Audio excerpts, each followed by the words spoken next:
I'm the developer of linguistic genomics, which was the first platform on which you could determine the intent of communication rather than the literal artifact of communication. But we've also used that technology for a number of other applications in defense and intelligence and finance, and most notably in the early 2000s, my company was responsible for bringing down what was at the time one of the largest tax frauds in U.S. history. We maintained a series of inquiries into every individual, every organization, and every company that is involved in anything that either blurs the line of biological and chemical weapons or crosses that line in any of 168 countries. In 1999, there were 1 million patents digitized by IBM, and those 1 million patents were the first time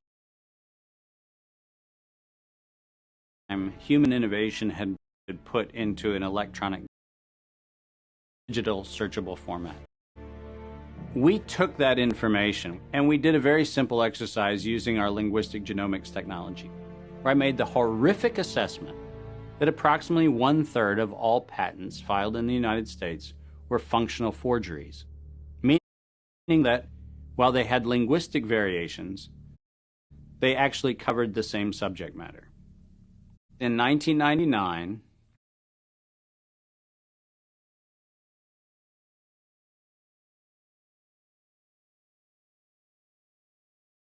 patents on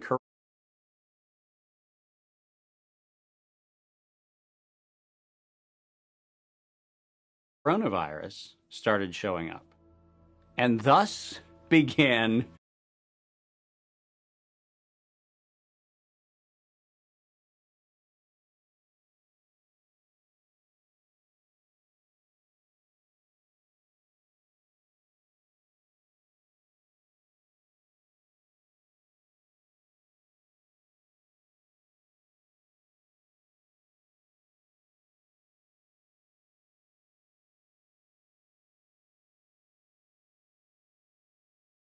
the rabbit trail.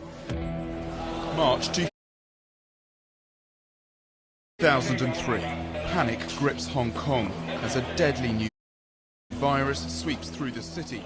In 2003, the Center for Disease Control saw the possibility of a gold strike, and that was the coronavirus outbreak that happened in Asia. They saw that a virus they knew could be easily manipulated was something that was very valuable, and in 2003 they sought to patent it. And they made sure that they controlled the proprietary rights to the disease, to the virus, and to its detection, and all of the measurement of it. We know that Anthony Fauci, that Ralph Baric, that the Center for Disease Control, and the laundry list of people who wanted to take credit for inventing coronavirus were at the hub of this story. From 2003 to 2018, they controlled 100% of the cash flow that built the empire around the industrial complex of coronavirus. The World Health Organization has officially named the novel coronavirus the novel coronavirus outbreak. The World Health Organization has declared an international public health emergency. While we know that the coronavirus manipulation started with Dr. Ralph Baric in 1999. The major characteristics of SARS, MERS, and SARS coronavirus 2. It's a good way for you. Ralph Baric is the researcher at the University of North Carolina, Chapel Hill, who's famous for his chimeric coronavirus research. In 2002, there was a recognition that the coronavirus was seen as an exploitable mechanism for both good and ill. On April the 25th, 2003, the U.S. Center for Disease Control filed a patent on the coronavirus transmitted to humans.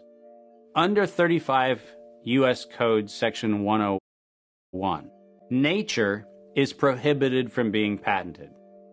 Either SARS coronavirus was manufactured, therefore making a patent on it legal, or it was natural, therefore making a patent on it illegal.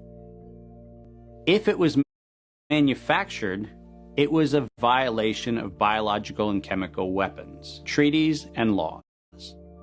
If it was natural, filing a patent on it was illegal. In either outcome, both are illegal.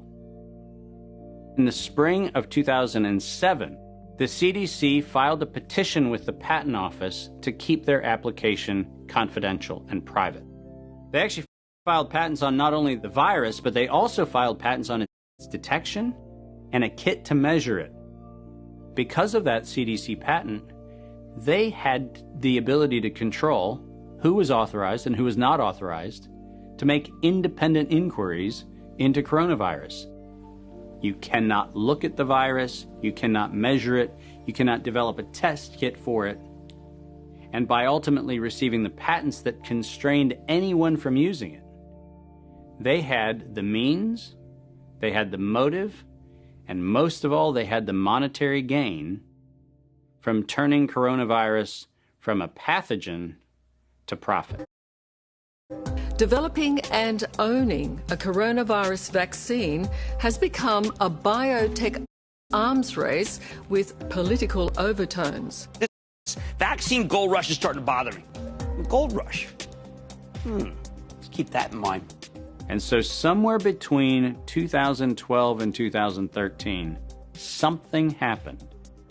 The federal funding for research that was feeding into places like Harvard, Emory, University of North Carolina, Chapel Hill, that funding suddenly became impaired by something that happened at the NIH, where the NIH got this little tiny moment of clarity and said, I think something we're doing is wrong.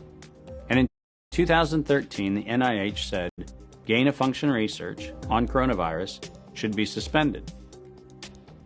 The National Institutes of Health had a moral and social and potentially legal reason to object to research. But the letters that were sent to the researchers essentially said, you are receiving notice that we're telling you to stop. And now on the bottom of the page, we're going to clarify what stop means. Keep going. But when the heat gets hot in 2014 and 15, what do? You offshore the research. You fund the Wuhan Institute of Virology to do the stuff that sounds like it's getting a little edgy with respect to its morality and legality. But do you do it straight way? No.